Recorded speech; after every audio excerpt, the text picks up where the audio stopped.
I want to share a reading from Suzuki's Zen Mind, Beginner's Mind that we're doing in a class on Thursday mornings.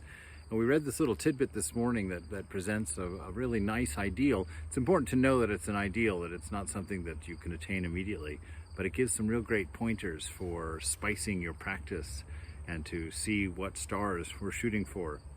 He says, if your mind is related to something outside of yourself, that mind is a small mind, a limited mind.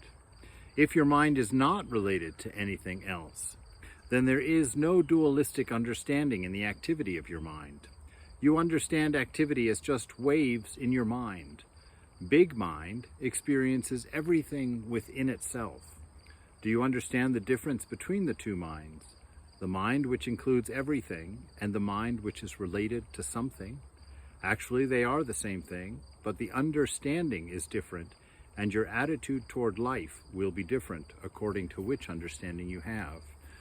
It's that identification. If you know your true nature beyond mind, beyond the body, then it's those conditions of mind that causes your ups and downs, that bring about your depression and your happiness, that bring about your anxiety and your peace. And that identifying with these notions is what brings us into all of our suffering, when we choose certain things to be good and certain other things to be bad, and give up our freedom to enjoy everything as being of the mind, of the same.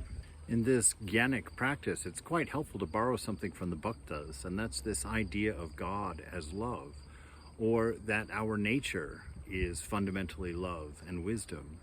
And in knowing that, use that to bring about good from the bad that happens in your life, to build a faith, which Sri Ramakrishna says is fundamental to knowing that it's the root of all things.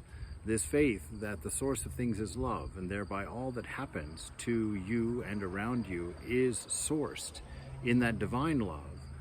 And to be able to suss that out will help you separate self from body and self from mind, because the things of the world that happen to body and happen to mind.